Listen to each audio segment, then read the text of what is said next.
Marble ഇട്ടെന്നുള്ളൊരു ആഗ്രഹമാണ്. കാരണം മാർബിളിനോടാണ് താല്പര്യം. അപ്പൊ എങ്ങനെ നമുക്ക് ഒരു എക്സ്പെൻസ് കുറച്ചിട്ട് മാർബിൾ ഇടാൻ പറ്റും എന്നുള്ളതാണ് എന്താ പറയാ, കംഫർട്ട് അല്ലാന്ന് വിചാരിക്കുന്ന ആളുകളുണ്ട്. ഇതിന്റെ ഡസ്റ്റും കാര്യങ്ങളൊക്കെ വരുന്നോണ്ടുള്ള. അപ്പൊ ആ ഒരു പിന്നെ അത്ര എക്സ്പെൻസ് വരും എന്നൊക്കെ ചിന്തിച്ചിട്ടാണ് നമ്മൾ ശരിക്കും കുടിരിക്കൽ ഇപ്പം ശനിയാഴ്ച അഭിപ്രായം കുടിരിക്കൽ വന്നിട്ട് നമ്മൾ മാർബിളിനെ കുറിച്ച് എന്താ അഭിപ്രായം? നല്ല അഭിപ്രായം. നല്ല അഭിപ്രായം. വേറെ ടൈലാണോന്ന് ചോദിച്ചു. അഭിപ്രായത്തില് ടൈൽസിന്റെ റേറ്റും ആയിട്ടുണ്ടാവില്ല. കാരണം നമുക്ക് 70 രൂപ രീതിയിലാണ് നമുക്ക് സ്ക്വയർ ഫീറ്റിന് വന്നിട്ടുള്ളൂ. നമ്മൾ ടൈൽസ് ചെയ്യുകയാണെന്നുണ്ടെങ്കിൽ നമ്മൾ സ്റ്റെയർ കേസ് ഒക്കെ ഒന്നുകിൽ 45 കട്ട് ചെയ്താണ്ട് വുഡൻ ടൈൽ കൊടുക്കണം, അല്ലാന്നുണ്ടെങ്കിൽ ഗ്രാനൈറ്റ് ചെയ്യണം. ഇതിന്റെ എക്സ്പെൻസ് വെച്ച് കൂട്ടുന്ന സമയത്ത് നമുക്ക് ഇതിന്റെ മുകൾക്ക് പോകും. ഗ്രാനൈറ്റ് ഒക്കെ എടുക്കുകയാണെങ്കിൽ ഏകദേശം ഒരു 150 സ്ക്വയർ ഫീറ്റോളം സ്റ്റെയർ കേസിനും ബാക്കിയുള്ള ഫ്രണ്ട് സ്റ്റെപ്പ് കാര്യങ്ങൾ അങ്ങനത്തെ വേണ്ടി ഗ്രാനൈറ്റ് വാങ്ങണം. അത്യാവശ്യം കുഴപ്പമില്ലാത്ത സാധനത്തിന് നല്ല റേറ്റ് ഉണ്ട് ഗ്രാനൈറ്റിന്. മാർബിൾ ഇട്ടെന്നുള്ളൊരു ആഗ്രഹമാണ്. കാരണം മാർബിളിനോടാണ് താല്പര്യം. അപ്പൊ എങ്ങനെ നമുക്ക് ഒരു എക്സ്പെൻസ് കുറച്ചിട്ട് മാർബിൾ ഇടാൻ പറ്റും എന്നുള്ളതാണ് നമ്മൾ ആലോചിച്ചത്. നമ്മൾ ഒരുപാട് സ്ഥലങ്ങളിൽ മാർബിളൊക്കെ നോക്കി ബഫർട്ട് ആയിട്ടുള്ള പ്രൈസ് കിട്ടിയത്. അതുപോലെ ലേബർ ആണെങ്കിലും കാര്യങ്ങളൊക്കെ ഡീറ്റെയിൽ ആയിട്ട് പറഞ്ഞുകൊണ്ട് നമുക്ക് കുറെ കാര്യങ്ങൾ മനസ്സിലായി. അതുപോലെ പുറത്ത് ഞങ്ങൾ നോക്കിയിട്ടുണ്ട്, അതിനേക്കാളൊക്കെ കുറച്ചിട്ട് ലേബറും. പിന്നെ വർക്ക് അടിപൊളിയാണ്. അവർക്ക് ഉത്തരവാദിത്വം അത് എടുത്തു പറയണല്ലോ. നമ്മൾ പറഞ്ഞത് ഇന്ന സമയങ്ങളിൽ ചെയ്തു തരണം എന്ന് പറഞ്ഞല്ലോ. സാധാരണ ചില വർക്കൊക്കെ വന്നാൽ പല സൈറ്റുകളിൽ ആളുകൾ പോയിട്ടാണ് ചെയ്യാം. നിങ്ങൾ അത് പറഞ്ഞ ചിലപ്പോ ഇപ്പോഴൊക്കെ നമ്മള് ഒരു 15 ദിവസം സമയം പറയുന്നുണ്ട് കസ്റ്റമറോട്. എനിക്ക് തുടങ്ങാൻ ഇത്ര ദിവസം സമയം തരണം.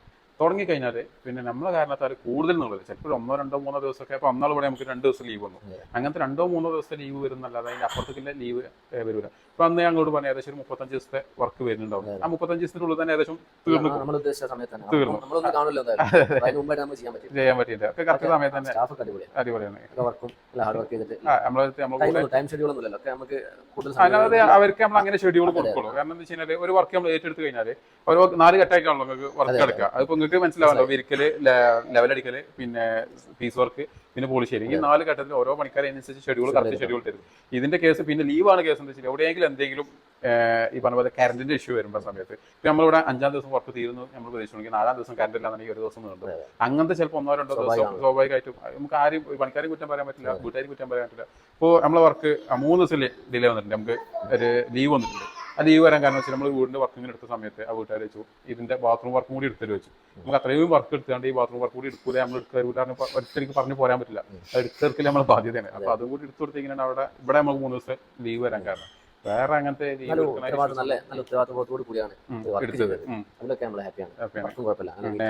നമുക്കിപ്പോ ടൈലിന്റെ അതേ സൈസില് വലിയ 6x4 സൈസില് നമുക്ക് കിട്ടി. നോർമൽ റേറ്റ് വന്നിട്ടുള്ളൂ. ടൈൽസിന്റെ റേറ്റും വന്നിട്ടില്ല.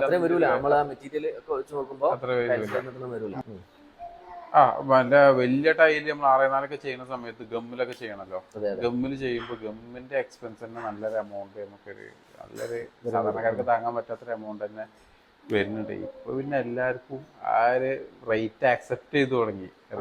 മാർബിൾ ഇടാന്നുള്ളത് അത്ര എന്താ പറയാ, കംഫർട്ട് അല്ലാന്ന് വിചാരിക്കുന്ന ആളുകളുണ്ട്. ഇതിന്റെ ഡസ്റ്റും കാര്യങ്ങളൊക്കെ വരുന്നോണ്ടുള്ള. അപ്പൊ ആ ഒരു പിന്നെ അത്ര എക്സ്പെൻസ് വരും എന്നൊക്കെ ചിന്തിച്ചിട്ടാണ് നമ്മൾ ശരിക്കും ഒന്ന് ബഡ്ജറ്റ് ഒന്ന് നോക്കി കഴിഞ്ഞിട്ടുണ്ടെങ്കിൽ മാർബിൾ വലിയ പ്രൈസ്. കാരണം പല മോഡലുകളും പല റേറ്റാണ്, എഫേർട്ട് ആയിട്ടുള്ള പ്രൈസുകളിലൊക്കെ ഉണ്ട്. അപ്പൊ നമുക്ക് ടൈലിന് പകരം നമ്മളെ സേഫ്റ്റി നമ്മളതാണല്ലോ നോക്കുക, നാച്ചുറൽ ആണെന്നുള്ള ചെയ്യാൻ പറ്റും. നമ്മളൊക്കെ അതിനെക്കുറിച്ച് പഠിച്ച് ചെയ്തത്. അതുകൊണ്ട് നമുക്ക് നിങ്ങൾക്ക് ഇപ്പൊ ഇത് സ്ക്വയർ ഫീറ്റ് അല്ലല്ലോ കണക്കാക്കി മൊത്തം. നിങ്ങൾക്ക് മുമ്പ് നിങ്ങൾ വന്നപ്പോൾ തന്നെ നിങ്ങളെ ബഡ്ജറ്റ് കരുതിയ പോലെ നിൽക്കുമെന്നുള്ളൊരു സംശയം അത് എല്ലാവർക്കും ഉണ്ട് കേട്ടോ. ഒരാളത് എന്നല്ല, എല്ലാവർക്കും മാർബിൾ വർക്ക് എടുക്കുന്ന സമയത്ത് നമ്മൾ കരുതിയ ബഡ്ജറ്റിൽ നിൽക്കുമെന്നൊരു പേടി എല്ലാവർക്കും ഉണ്ടാവും. അപ്പൊ അങ്ങനത്തെ ആൾക്കാർക്ക് നമ്മൾ ഇതുപോലെ ചെയ്ത് കൊടുക്കുക. വീട് ഫസ്റ്റ് മൊത്തം അളക്കും.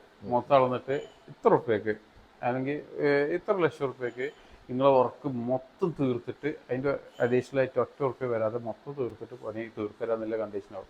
ആ ഒരു അങ്ങനെ കൊട്ടേഷൻ ഇട്ട് കൊടുക്കുന്ന സമയത്ത് എല്ലാവർക്കും ഒരു ഇതുണ്ടാവും. കാരണം മാർബിളിൻ്റെ സാധാരണ വർക്ക് എന്താ വെച്ച് കഴിഞ്ഞാൽ നമ്മളിപ്പോൾ ഒരു 1000 സ്ക്വയർ ഫീറ്റ് വർക്ക് എടുക്കുകയെന്നുണ്ടെങ്കിൽ ഇപ്പോൾ ഒരു 35 ഉറുപ്പ്യ അല്ലെങ്കിൽ 40 ഉറുപ്പ്യ സ്ക്വയർ ഫീറ്റിന് റേറ്റ് തരാന്നുണ്ടെങ്കിൽ, ഇപ്പോൾ 35 ഉറുപ്പ്യ ആണെന്നുണ്ടെങ്കിൽ മേ ബി എക്സാമ്പിൾ 35 ഉറുപ്പ്യ ആണെന്നുണ്ടെങ്കിൽ 1000 × 35 ഗുണിച്ച് കഴിഞ്ഞാൽ സാധാരണക്കാരൻ എന്ത് ചെയ്യുക, 1000 സ്ക്വയർ ഫീറ്റിന് 35 ഉറുപ്പ്യ റേറ്റ്, 35,000 ഉറുപ്പ്യ പണിക്കൂലി വരും. അങ്ങനെ കരുതുക. അത് ശരിക്കും ഒരിക്കലും അങ്ങനെയല്ല. 1000 സ്ക്വയർ ഫീറ്റ് പണിയെടുക്കുന്ന സമയത്ത് ആദ്യം ചോദിച്ച ചോദ്യം അതാണല്ലോ. നിങ്ങൾ അവിടെ നിന്ന് ആദ്യം ചോദിച്ചത് പറഞ്ഞ ഈ സ്ക്വയർ ഫീറ്റിന്റെ അളവില് ഇപ്പൊ 2000 സ്ക്വയർ ഫീറ്റ് ഉള്ളത്. അപ്പൊ ഇത്ര എമൗണ്ട് വരും, പിന്നെ എന്തുകൊണ്ടാണ് ഇത്ര എക്സ്പെൻസ് വരുന്നത് ചോദിച്ചപ്പോഴാണ് കറക്റ്റ് ഷെഡ്യൂൾ ചെയ്ത് പറഞ്ഞത്. ശരിയാ, ഒക്കെ സെപ്പറേറ്റ് അളവാണ് വരും. ഇത് ആരും പറഞ്ഞു കൊടുക്കൂല. ഇത് പറഞ്ഞു കൊടുക്കാതെ വർക്ക് സ്റ്റാർട്ട് ചെയ്യും. വർക്ക് സ്റ്റാർട്ട് ചെയ്തിട്ട് അവസാനം പണിക്കൂലി കൂട്ടി കൊടുക്കുമ്പോൾ ആൾക്കാരെ കണ്ണുകൊള്ളും, വിശ്വാസം നഷ്ടപ്പെടും. ആദ്യം നമ്മളത് ഒരു എല്ലാവരും എക്സ്പെക്ട് ചെയ്യാൻ 50,000 60,000 രൂപ പണിക്കൂലി എക്സ്പെക്ട് ചെയ്യുക. ഒരു 1200 1000 സ്ക്വയർ ഫീറ്റ് ഉണ്ടാകുമ്പോൾ ഒരു 40,000 45,000 രൂപ പണിക്കൂലി എക്സ്പെക്ട് ചെയ്യുക. ആ പണിക്കൂലി 60,000 രൂപ എത്തുമ്പോൾ എല്ലാവരും പെട്ടെന്ന് ഷോക്കാവും. മാർബിളിന് സ്വാഭാവികമായിട്ടും പണിക്കൂലി കൂടുതലാവുന്നതിന്റെ ചിന്താഗതി ഉണ്ടായിരുന്നു. അപ്പോൾ അങ്ങനെ വരും. അതുകൊണ്ടാണ് നമ്മള് ഇപ്പോ ഇങ്ങനെ കരാറല്ലാതെ സ്ക്വയർ ഫീറ്റിന്റെ കണക്കിന് എടുക്കുകയാണെങ്കിലും നമ്മൾ അവർക്ക് ഏകദേശം ഒരു റേറ്റ് നമ്മൾ പറഞ്ഞു, ബഡ്ജറ്റ് ഇത്ര വരും എന്ന് നമ്മൾ പറഞ്ഞു കൊടുക്കും. അതായത് ഒരു 2000 സ്ക്വയർ ഫീറ്റ് വീടാണെങ്കിൽ നമുക്ക് ഇത്ര റുപ്യ ഏകദേശം പണിക്കൂലി വരും കേട്ടോ. അതിനൊരു 5,000 രൂപ താഴത്തേക്കോ മുകൾക്കോ വരും. ആ ഒരു മാറ്റം വരും. അങ്ങനെ വരുമ്പോൾ തന്നെ എന്നാൽ നിങ്ങൾക്ക് പറഞ്ഞ പോലെ തന്നെ നമുക്ക് വർക്ക് തുടങ്ങാൻ നിൽക്കുന്ന ആൾക്കാർക്ക് ഏകദേശം ഒരു കാഴ്ചപ്പാടുണ്ടാവും. ഇത് ഇത്ര റുപ്യാകുമ്പോൾ തീരും എന്നുള്ളൊരു കാഴ്ചപ്പാട്. മറ്റേത് വർക്ക് കഴിഞ്ഞോളം പൈസ പോകുന്നിടത്തോളം ഇങ്ങനെ ബേജാറായി കാരണം ഇത് കരുതിയുമ്പോൾ നിൽക്കൂലേ എന്നൊരു ബേജാറ്. മാത്രമല്ല നമുക്ക് ഒരു പ്ലാൻ ഉണ്ടാവില്ല. ഈ ഒരു ലിമിറ്റ് വരെ നമ്മൾ കണ്ടാൽ മതി എന്ന് കണ്ടാൽ ആശ്വാസമാണ്. ഇത്ര എമൗണ്ട് വരും എന്ന് പറഞ്ഞപ്പോ ഓക്കെ നമ്മൾ എഗ്രി ആന്ന് പറഞ്ഞു. ചെറിയൊരു വേരിയേഷൻ അങ്ങോട്ടും അങ്ങോട്ടും വരുന്നു. ഇന്നാൾ എനിക്കൊരു അനുഭവം ഉണ്ടായിട്ടുണ്ട്. ഇപ്പോൾ ഇവിടെ ആമക്കാട് ഭാഗത്ത്, പന്തല്ലൂർ ആമക്കാട് ഭാഗത്ത് ഞാൻ സൈറ്റ് ചെയ്ത് പോലെ 2200 സ്ക്വയർ ഫീറ്റ് ഉണ്ട്. ഈ 2200 സ്ക്വയർ ഫീറ്റ് ഞാൻ പോയി കണ്ട് അളന്നുകൊണ്ട് കൊട്ടേഷൻ ഇട്ടെടുത്തു. ഏകദേശം 100 റുപ്യക്ക് വർക്ക് തീരും നല്ല രീതിയിൽ കൊട്ടേഷൻ ഇട്ടെടുത്തു. ആളെന്ത് ചെയ്തു, ബഡ്ജറ്റ് താങ്ങൂല എന്നുള്ള ലെവലിൽ ആൾ പോയി ടൈലെടുത്തു. ടൈലിന് കൊട്ടേഷൻ ഒന്നും ഇടിച്ചിട്ടില്ല. അപ്പോൾ പോയി ടൈലെടുത്തു. 6x4 സൈസ് ടൈലെടുത്ത് മൂപ്പര് പിന്നെ അങ്ങനെ പോയി നമ്മൾ നോർമലൈറ്റ് ആക്കി. മൂപ്പര് വേറെ ടൈലെടുത്തല്ലോ, പിന്നെ നമുക്ക് അതിൽ റോളില്ലല്ലോ. നമ്മൾ പിന്നെ ഒരു 6 മാസം കഴിഞ്ഞേക്കിന് എൻ്റെ ഒരു സൈറ്റിൽ നിന്ന് ഞാൻ മൂപ്പരെ കണ്ടു. മൂപ്പര് റിലേറ്റീവിൻ്റെ സൈറ്റാണ്.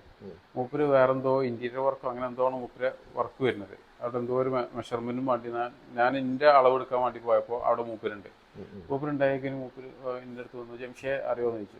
എനിക്ക് പെട്ടെന്ന് പിടുത്തം കിട്ടിയില്ല.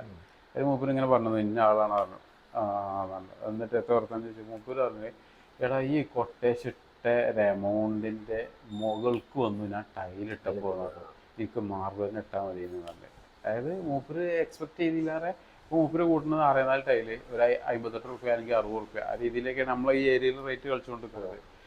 6x4 ടൈലിന് ഈ 6x4 60 റുപ്യ വരുന്ന സമയത്ത് നമ്മൾ മാർബിൾ 100 റുപ്യ 110 റുപ്യ രീതിയിൽ മൂപ്പര് അർണാവൈറ്റാണ് മെറ്റീരിയൽ നോക്കി 118 റുപ്യേൻ്റെ മെറ്റീരിയൽ നോക്കിനെ.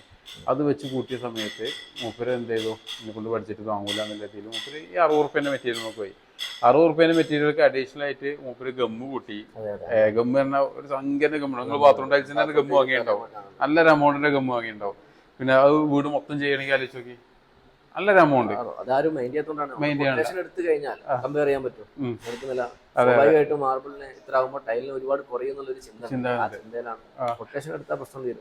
ഇപ്പൊ 45-ലൊക്കെ കട്ട് ചെയ്ത് ചെയ്യുകയാണെങ്കിൽ അതിന്റെ ലേബർ ചാർജ് ഒക്കെ കൂട്ടുന്ന സമയത്ത് ഏകദേശം മാർബിളിന്റെ മുകൾക്ക് ഇപ്പൊ നമ്മുടെ കാഴ്ചപ്പാട് എന്താ വെച്ച് കഴിഞ്ഞാല് ഒരു 6x4 ടൈൽ എടുത്തിട്ട് ഒരു മട്ടം പോലെ ചെയ്യാം. അതായത് നല്ല കോലത്തിൽ വൃത്തിയിൽ ചെയ്യുകയാണെങ്കിൽ, തട്ടിക്കൂട്ട് പരിപാടിയല്ല നമ്മൾ ഉദ്ദേശിക്കുന്നത്. നല്ല കോലത്തിൽ വൃത്തിയിൽ ടൈൽസ് 6x4 സൈസ് എടുത്ത് ചെയ്യുകയാണെന്നുണ്ടെങ്കിൽ നമുക്ക് അതേ സെയിം എക്സ്പെൻസിൽ തന്നെ ഒരു 100 റുപ്യ റേറ്റ് വരുന്ന മാർബിളിൻ്റെ പണി തീർക്കാൻ പറ്റും. ഇത് 6x4 ടൈലെടുത്ത് ചെയ്യണതും 100 റുപ്യേൻ്റെ മാർബിൾ സ്ക്വയർ ഫീറ്റ് റേറ്റ് 100 റുപ്യേൻ്റെ മാർബിൾ എടുത്ത് ചെയ്യണതും സെയിം എക്സ്പെൻസ് ചെയ്യാൻ ടോട്ടൽ വെച്ച് കൂട്ടുകയാണെങ്കിൽ അത് കറക്റ്റ് കൊട്ടേഷൻ അടിച്ചാൽ മതി. മാർബിളിൻ്റെ പണിക്കാരെ വിളിച്ച് കൊട്ടേഷൻ അടിക്കുക, ടൈലിൻ്റെ പണിക്കാരായിട്ട് കൊട്ടേഷൻ അടിക്കുക. മൊത്തം നോക്കിയിട്ട് ചെറിയൊരു ഇനി മാറ്റം ഉണ്ടെങ്കിൽ തന്നെ ചെറിയൊരു എക്സ്പീരിയൻസ് ആണ്. ഞാൻ പറഞ്ഞല്ലോ നമ്മള് കൊട്ടേഷൻ നോക്കിയിട്ടാ ചെയ്തത്. ഞാനും ബ്രദറും എല്ലാ കാര്യങ്ങളും കൊട്ടേഷൻ നോക്കിയിട്ട്. അതെ അതെ, അതുകൊണ്ടാണല്ലോ ഞങ്ങൾ ഡീറ്റെയിൽ ആയിട്ട് ചോദിച്ചല്ലോ എല്ലാം. നിങ്ങൾ അളവിന്റെ കാര്യം ഏകദേശം 1 മണിക്കൂറോളം അതുകൊണ്ട് ആഫ്റ്റർ വർക്ക് നിങ്ങൾ ഒരു എമൗണ്ട് വേണമെന്ന് പറയുമ്പോൾ ബില്ലിംഗ് ആവില്ലല്ലോ. അതുകൊണ്ടാണ് അത് നമ്മൾ ഒരിക്കലും പറയാൻ പാടില്ല. കാരണം എന്താ വെച്ചാൽ വിശ്വാസവഞ്ചന ചെയ്യുന്നവരല്ലേ. നമ്മൾ വർക്ക് വരുന്ന സമയത്ത് നമ്മൾ കസ്റ്റമേഴ്സൊക്കെ ആരോട് ചോദിച്ചാലും മനസ്സിലാവും. നമ്മളൊരു എക്സ്പെക്ട് ചെയ്യുന്ന റേറ്റ് എത്ര ചോദിക്കും, ആ ബഡ്ജറ്റിൽ നമ്മൾ ഒതുങ്ങുമോ ഇല്ല കാര്യം ഓപ്പൺ ആയിട്ട് പറഞ്ഞു കൊടുക്കും. ഇല്ലെങ്കിൽ നിങ്ങൾ അതിന് നിൽക്കണ്ട. മീൻസ് വെറുതെ തുടങ്ങി വെച്ചിക്കാണ്ട് പിന്നെ മുഴുവനാക്കാൻ ഇടങ്ങാറാകാൻ നല്ലത് നമുക്ക് കുറഞ്ഞ ഏതെങ്കിലും സാധനം എടുക്കുകയാണ്. ഏത് എത്ര റുപ്യ നമ്മൾ പ്രതീക്ഷിക്കണം കേട്ടോ. അതായത് 5000 റുപ്യ അങ്ങോട്ടോ നമ്മൾ പ്രതീക്ഷിക്കണം. എന്തായാലും വരും നമ്മൾ മുറിച്ചിട്ട് പറഞ്ഞു കൊടുക്കും. നമ്മൾ ചില ലേബേഴ്സ്, എല്ലാവരും അല്ല, ചില ലേബേഴ്സൊക്കെ എന്താ ചോദിച്ചു കഴിഞ്ഞാൽ റേറ്റ് കുറച്ചാൽ പറയും. എന്നിട്ട് ഇപ്പോൾ മോൾഡിങ്ങിൻ്റെ കേസ് അവരിങ്ങനെ ഇട്ടിട്ട് മോൾഡിംഗ് ഒക്കെ കുറവാക്കിയിട്ട് അത്യാവശ്യം എല്ലായിടത്തും ചെയ്യാത്ത രീതിയിൽ റേറ്റ് ഇട്ടുകൊണ്ട് കൊട്ടേഷൻ കൊടുക്കും. എന്നിട്ട് വർക്ക് എടുക്കുന്ന സമയത്ത് ഇത് ചെയ്തിട്ടില്ലെങ്കിൽ വൃത്തിയായിട്ട് ഇത് ചെയ്യണം എന്നൊക്കെ പറഞ്ഞുകൊണ്ട് എക്സ്ട്രാ അങ്ങനെ ചെയ്യിപ്പിച്ച് വരുന്ന സമയത്ത് നല്ലൊരു എമൗണ്ട് വരും. നമ്മൾ നിങ്ങളോട് വന്ന് ആദ്യം തന്നെ പറഞ്ഞ് നിങ്ങൾക്ക് എവിടേക്ക് എന്തൊക്കെ ചെയ്യണം, ആ രീതിയിൽ നമ്മൾ ഫുള്ള് അളവെടുത്തിട്ട് അതിന് ഇത്ര റുപ്യ തരും. അത് നമ്മളെ റേറ്റ് കൂടുതലല്ല എന്നാണ് എന്റെ വിശ്വാസം. അതെ, നിങ്ങള് വേറെ കമ്പയർ ചെയ്തേനെ. കാരണം ഞാൻ റേറ്റ് പറഞ്ഞപ്പോൾ തന്നെ എന്നോട് പറഞ്ഞു ഓക്കെ കുഴപ്പമില്ല, ആ റേറ്റിന് ഓക്കെ ആണെങ്കിൽ ചെയ്തോ, അതിന്റെ അപ്പുറത്തേക്ക് കൂടരുത് പറഞ്ഞു. ഓക്കെ, അതിന് ഉത്തരവാദിത്തോട് ചെയ്തു തരുന്നുണ്ട്, അപ്പുറത്തേക്ക് കൂടൂലെന്ന് പറഞ്ഞു. അങ്ങനെയാണ് ഞാൻ കൊട്ടേഷൻ ഇട്ടുകൊണ്ട് മൂപ്പര് കൊട്ടേഷൻ ഇട്ടപ്പോൾ തന്നെ ഈ ചെയ്തോന്ന് പറഞ്ഞു. പിന്നെ വേറെ ആരെങ്കിലും മാർബിൾ എടുക്കാൻ ഇത് കണ്ടിട്ട് ഒരു ടീം അവിടെ വന്നിരുന്നു കേട്ടോ, നമ്മളെ ഷോപ്പിൽ വന്നിരുന്നു. അവര് എടുത്തിട്ടില്ല, അവര് ജസ്റ്റ് എൻക്വയറിയിലാണ്. അവരിങ്ങനെ വരാന്ന് പറഞ്ഞിട്ടുണ്ട്, എൻക്വയറിയിലാണ്. നമ്മളിവിടെ പോളിഷ് ഒന്നും കഴിഞ്ഞിട്ടില്ല എന്ന സമയത്ത് ഇവിടെ മാർബിൾ എടുത്ത് കണ്ടു. ഇവിടെ അടുത്തുള്ള ആരോ വർക്ക് നടന്നുകൊണ്ടിരിക്കുമ്പോ ഒരുപാട് ആൾക്കാർക്ക് നല്ല അഭിപ്രായമായിരുന്നു. ഈ പോളിഷ് ചെയ്യുന്നതിന് മുമ്പ് നമ്മള് പിന്നെ ഫസ്റ്റ് സ്റ്റേജ് കഴിഞ്ഞല്ലോ, അപ്പൊ തന്നെ ഒരുപാട് ആളുകൾ കണ്ടിട്ടുണ്ട്. അപ്പൊ പ്രൈസും കാര്യങ്ങളൊക്കെ അങ്ങനെ ചോദിക്കും. അപ്പൊ സ്വാഭാവികമായിട്ട് മാർബിളിന് സംശയം ഉണ്ടാവുമല്ലോ, പറഞ്ഞല്ലോ റേറ്റും ലേബറിലാണ് ഒരു ഐഡിയ ഉള്ളത്. മറ്റതൊക്കെ നമുക്ക് പിന്നെ സ്റ്റാറ്റസ് റീൽസിലൊക്കെ പക്ഷെ ലേബറിന്റെ കാര്യം ഇപ്പത്തെ റീൽസ് കണ്ടുകൊണ്ട് ഒരിക്കലും വിശ്വസിച്ചു പോയത് അല്ല. ഞാൻ പറഞ്ഞതേ മോഡലുകളൊക്കെ റീല് നോക്കിയിട്ട് നമുക്ക് മനസ്സിലാക്കാം, പ്രൈസും മനസ്സിലാക്കാം. അതെ, ഇപ്പോ ഇപ്പൊ അടുത്ത് ഒരു റീൽ ചെയ്തിരുന്നു, ചെറിയ എമൗണ്ടിന് 20 റുപ്യക്ക് മാർബിൾ കിട്ടുന്നിട്ട് നമ്മളൊരു പരസ്യം കണ്ടു. അതില് അവരെ കോണ്ടാക്ട് ചെയ്തു. നമ്മൾ കോണ്ടാക്ട് ചെയ്യാൻ നമ്മളെ ബാധ്യതയാണല്ലോ. നമ്മൾ വേറെ ആളെ കോണ്ടാക്ട് ചെയ്തു. എന്താ ഇതിന്റെ യാഥാർത്ഥ്യം വേണോ? വേറൊരാൾക്ക് 20 റുപ്യക്ക് മാർബിൾ ഇവിടെ കേരളത്തിൽ കൊടുക്കാൻ കഴിയുന്നുണ്ടെങ്കിൽ നമുക്ക് എന്തുകൊണ്ട് കഴിഞ്ഞൂടാ? നമുക്കത് കഴിയണില്ല. അപ്പൊ നമുക്ക് എന്തുകൊണ്ട് കഴിയാത്തതെന്ന് അറിയാൻ വേണ്ടിയിട്ട് നമ്മൾ വേറെ ആളെ കോണ്ടാക്ട് ചെയ്തു. ആളെ കോണ്ടാക്ട് ചെയ്തെന്ന് പറഞ്ഞെങ്കിൽ 20 റുപ്യ അവിടെ ഏറ്റവും കുറവുള്ള സാധനത്തിന്റെ റേറ്റ്. ഇതിന്റെ പുറമെ കൊണ്ടുവരാനുള്ള ചെലവ്, GST, ഇത് നല്ല കുറെ എക്സ്പെൻസ് വരുമ്പോൾ ഏകദേശം ഇവിടെ നിൽക്കുന്ന എമൗണ്ടിന്റെ മുകൾക്കം വരും. പിന്നിപ്പോ ഒക്കെ സെയിം ആണല്ലോ. പരസ്യതാണ് 20 റുപ്യക്ക് മാർബിൾ കസ്റ്റമറെ ടേബിളിൽ എത്തിക്കാന്നൊരു ഉദ്ദേശം സ്വാഭാവികമാണ്. അതെ, കസ്റ്റമറാണ് തീരുമാനിക്കേണ്ടത്. ഇതെന്താ വെച്ചാല് ഇവർക്കുള്ള കോൺഫിഡൻസ് എന്താ വെച്ച് കഴിഞ്ഞാല് കസ്റ്റമർ എത്തിക്കഴിഞ്ഞാല് അവരെ നമ്മള് ക്ലോസ് ചെയ്യുന്നില്ലൊരു കോൺഫിഡൻസ് ആണ്. എന്തെങ്കിലും പറഞ്ഞ ഷോപ്പൊക്കെ എത്തിക്കാം. നമ്മൾ ഒരാളെ കുത്താൻ പറ്റില്ല, ചില ആളുകൾ ചെയ്യുന്നതാണ് സ്വാഭാവികമായിട്ടും. നമുക്ക് മീറ്റ് ചെയ്യാൻ പറയാന്ന് പറഞ്ഞാൽ വലിയ കാര്യമാണ്. എൻക്വയറി വരാന്ന് പറഞ്ഞാൽ വലിയ കാര്യമാണ്. അപ്പൊ അത് ഉദ്ദേശിച്ചിട്ടായിരിക്കും ചെയ്യാം. അവിടെ കഴിയുമ്പോൾ പിന്നെ അവര് ക്ലോസ് ചെയ്യാണ് ചെയ്യുന്നത്. പിന്നെ ഒരുപാട് ചീറ്റിംഗ് നടക്കുന്ന ഫീൽഡ് തന്നെയാണ് നമ്മളെ മാർബിൾ ഇപ്പോഴത്തെ മാർക്കറ്റ് എന്ന് പറയുന്നെങ്കിൽ. വളരെ വേറൊന്നും നമ്മളെ ആവശ്യം നമ്മൾ മനസ്സിലാക്കിയിട്ട് ചൂസ് ചെയ്യാന്നുള്ളതാണ്. പഠിക്കുക ചെയ്യാം, അല്ലാതെ ആണല്ലോ. അതെ, വേറൊന്നുമില്ല. ഇതില് കൊറേ ഇതുണ്ട് കേട്ടോ. എന്തൊക്കെയാന്ന് വെച്ച് കഴിഞ്ഞാൽ കൊറേ നമ്മൾ തന്നെ ഷോക്കായി പോകും. ഇപ്പൊ കുറച്ച് മുമ്പ് നമ്മളൊരു കസ്റ്റമർക്ക് അളവെടുത്ത് കൊടുത്തു, വേറൊരു പണിക്കാരനും അളവെടുത്ത് കൊടുത്തു. നമ്മളെ യൂട്യൂബിലുണ്ട് വീഡിയോ.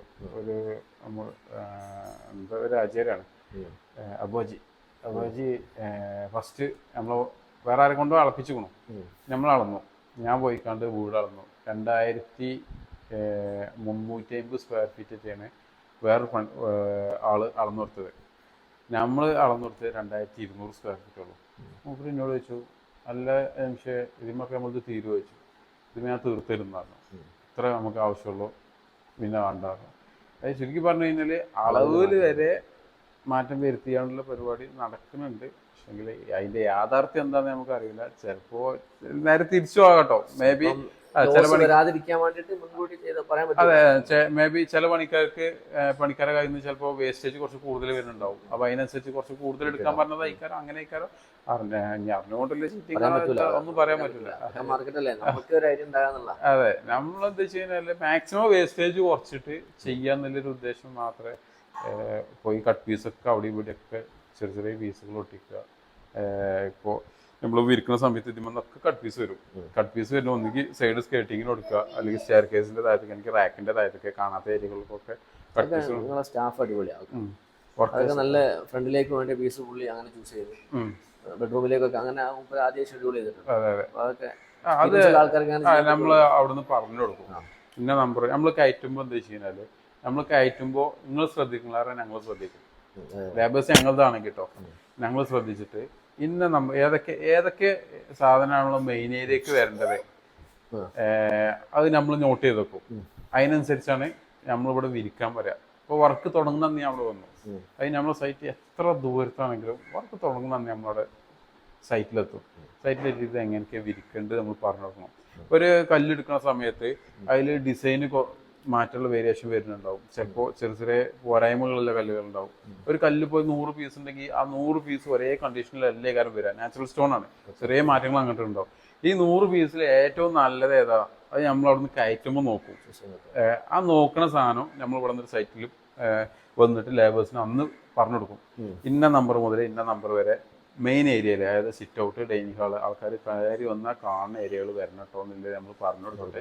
നമ്മൾ സൈറ്റിൽ നിന്ന് പോകും. അല്ലാന്നുണ്ടെങ്കിൽ നമ്മൾ ഇനിയിപ്പോൾ എത്താൻ പറ്റാത്ത ചാൻസ് ആണെങ്കിൽ നമ്മളവിടെ നോട്ട് ചെയ്ത് വെക്കും. ഇന്ന നമ്പർ മുതൽ ഇന്ന നമ്പർ വരെ മെയിൻ ഏരിയ ചെയ്യണം എന്നില്ല. അങ്ങനത്തെ എന്തെങ്കിലും ഇഷ്യൂസ് ഉള്ള കല്ലാണെങ്കിൽ കേട്ടോ, അത് നമ്മൾ കസ്റ്റമർക്ക് വിളിച്ച് പറഞ്ഞു കൊടുക്കും. ഇന്ന കാര്യങ്ങൾ ശ്രദ്ധിക്കണം കേട്ടോ, ഇന്ന പ്രശ്നങ്ങളൊക്കെ കല്ലുമുണ്ട്, ഇന്ന കാര്യം. കല്ലുമ്മ പ്രശ്നങ്ങൾ സ്വാഭാവികമാണ്, കാരണം നാച്ചുറൽ സ്റ്റോൺ ആണ്. ഒരിക്കലും ഞാനോ അല്ലെങ്കിൽ വേറൊരു വ്യക്തിയോ അവരുടെ ഫാക്ടറി ഉണ്ടാക്കിയെടുക്കുന്ന മെറ്റീരിയൽ അല്ല കല്ല്. നാച്ചുറൽ സ്റ്റോൺ ഭൂമിയിൽ നിന്ന് കട്ട് ചെയ്തെടുത്തിട്ട് അത് സ്ലൈസ് ചെയ്തുകൊണ്ട് ഈർന്നുകൊണ്ട് വരുന്നതാണ്. അപ്പോൾ അതിന് ചെറിയ ചെറിയ പോരായ്മകൾ എന്തായാലും ഉണ്ടാവും. അത് പരിഹരിക്കലാണ് പണിക്കാരൻ്റെ കഴിവ് വരുന്നത്. അപ്പോൾ അത് നമുക്ക് പുറത്ത് കാണാത്ത രീതിയിൽ പരിഹരിച്ച് പോളിഷ് ചെയ്ത് മാക്സിമം എന്തെങ്കിലും ഇഷ്യൂസ് ഉള്ള സാധനമൊക്കെ ആണെങ്കിൽ ബെഡ്റൂം. അതിപ്പോ നമ്മൾ ഈ ഫസ്റ്റ് നമ്മൾ കല്ല് കൊണ്ടുവന്ന സമയത്തേ നമ്മളെ വീട്ടിലുള്ള ഉമ്മക്കാലും മറ്റുള്ള ആൾക്കാർക്കൊക്കെ യോജിപ്പിനെ ഇത് ഭംഗിയില്ലാന്ന്, കാരണം അതുപോലെ അത് പോളിഷ് ചെയ്യാതാണല്ലോ കാണുന്നത്. ജ്യേഷ്ഠനെ ഇതിനെ കുറിച്ച് നല്ല ധാരണ ഉണ്ട്. ബ്രദറിന് മാമന്റെ വീട്ടിലൊക്കെ ചെയ്തിട്ടുണ്ട്. അപ്പൊ അതാ പുള്ളി കറക്റ്റില് പറഞ്ഞിരുന്നു. അപ്പൊ ഈ വീട്ടുകാർക്കൊന്നും ഇത് അത്ര സാറ്റിസ്ഫൈഡ് അല്ലോ ഈ ഒരു ഡിസൈനിൽ കേട്ടോ. അതപ്പോ ഇതെല്ലാം കഴിഞ്ഞ് പോളിഷിന്റെ സമയമായി കഴിഞ്ഞപ്പോ വീട്ടിലെല്ലാവരും തിരിച്ചഭിപ്രായം പറഞ്ഞു. അങ്ങനെയാണ്, ഇത് അറിയാൻ പറ്റില്ലല്ലോ. ഫ്രണ്ട് പീസ് പോളിഷ് ചെയ്ത് കാണാന്നല്ലാതെ തിരിച്ചു കഴിഞ്ഞാൽ ഇതിന് ഭംഗി അറിയാൻ പറ്റും.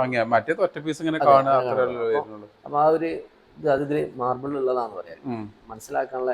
ഇത് മാർബിളിന്റെ കഴിഞ്ഞാൽ അതിന്റെ ഭംഗി ഒരു ഷോപ്പ് പോയി കണ്ടു, പിന്നെ അടുത്ത് നിന്നല്ല, ഏത് ഷോപ്പ് പോയി കണ്ടോ നിങ്ങൾക്ക് തീരെ ഇഷ്ടപ്പെടാത്തൊരു ഡിസൈൻ എടുത്തോളേ, അത് വിരിച്ചു കഴിഞ്ഞ് വരുന്ന സമയത്ത് അതിന്റെ ഭംഗി വേറെ തന്നെ.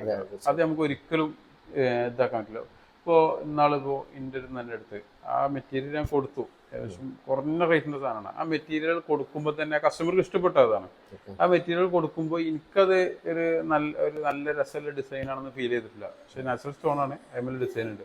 പക്ഷെ ആ കസ്റ്റമർക്ക് അത് ഇഷ്ടപ്പെട്ടിട്ട് നമ്മളത് കൊണ്ടുപോയി വിരിച്ച സമയത്ത് അതിൻ്റെ 4 പീസ് ചേരുന്ന സമയത്ത്, അപ്പോൾ 4 പീസ് ചേരുമ്പോൾ ഇതിനൊക്കെ ഡയമണ്ട് ഡിസൈൻ സെറ്റ് ആയി വരുന്നുണ്ടല്ലോ. ആ 4 ഡിസൈൻ അതിന് ഡയമണ്ട് ഡിസൈനും അല്ല, വേറെ ഏതൊരു ഡിസൈനാണ്, ഒരു ഇങ്ങനെയുള്ള ഡിസൈനാണ്. ആ ഡിസൈൻ സെറ്റായി വന്ന സമയത്ത് ആ കല്ല് ഈ ഡയമണ്ട് ഡിസൈനിലേറെ ഭംഗിയുണ്ട്. ആ 4 കല്ല് വിരിക്കുമ്പോൾ അങ്ങനെയാണ് അതിന്റെ ഇത് കിട്ടുക. മാർബിളിന്റെ കേസ് അത്രേ ഉള്ളൂ. ഡയമണ്ട് ഓൺ ചെയ്ത് ഡയമണ്ടും പിന്നെ മാർബിൾ തന്നെ പുള്ളി മാർബിൾ തന്നെ ചൂസ് ചെയ്യാൻ കാരണം അതുകൊണ്ടാണ് അറിയാം ബുദ്ധിമുട്ടും. പിന്നെ ടൈലിന്റെ ഏതെങ്കിലും ടീം നിങ്ങളായിട്ട് കോൺടാക്ട് ചെയ്തോ? 2000 സ്ക്വയർ ഫീറ്റ് ടൈല് ചെയ്യാനുള്ള താല്പര്യമില്ല. ഗ്രാനൈറ്റ് അല്ലെങ്കിൽ മാർബിള്. അപ്പൊ ഗ്രാനൈറ്റ് ആകുമ്പോ എന്താ വെച്ചാൽ നമുക്ക് റീപോളിഷ് ചെയ്യാൻ കഴിയൂല. പിന്നെ ഗ്രാനൈറ്റ് നമ്മള് താഴെ വീട്ടിൽ ഇട്ടത് ഡോട്ട്സ് വരുന്നുണ്ട്, 3-4 വരുന്നുണ്ട്. അപ്പൊ അതിപ്പോ റീപോളിഷ് ചെയ്യാൻ കഴിയൂല. ഇതാകുമ്പോ നമുക്ക് എന്തെങ്കിലും ഒരു ഡാമേജ് വന്നാൽ നമുക്ക് ഒന്ന് പോളിഷ് ചെയ്താൽ റീപോളിഷ് ചെയ്യാം. പക്ഷെ എക്സ്പെൻസീവ് ആണ്. അതെ, എക്സ്പെൻസീവ് അല്ല, നമ്മൾ അത്ര സാറ്റിസ്ഫൈഡ് അല്ല. ഇത് നാച്ചുറൽ ആണെന്ന് ഫീൽ ചെയ്യില്ലത്. ഇത് നമ്മള് കാണുകയാണല്ലോ, നമ്മള് കാണുകയാണല്ലോ, കണ്ടോണ്ടാണ് ചെയ്യുന്നത്. മറ്റങ്ങനല്ലോ, അത് ടൈലിനേക്കാൾ ബെറ്റർ ആണ്. എന്നാലും മാർബിളിനോടാണ് അതുകൊണ്ട് മാർബിൾ അല്ലാതെ മാർബിളില് എങ്ങനെ പ്രൈസ് കുറച്ച് ചെയ്യാൻ പറ്റുന്ന മാത്രമേ ചിന്തിച്ചിട്ടുള്ളൂ.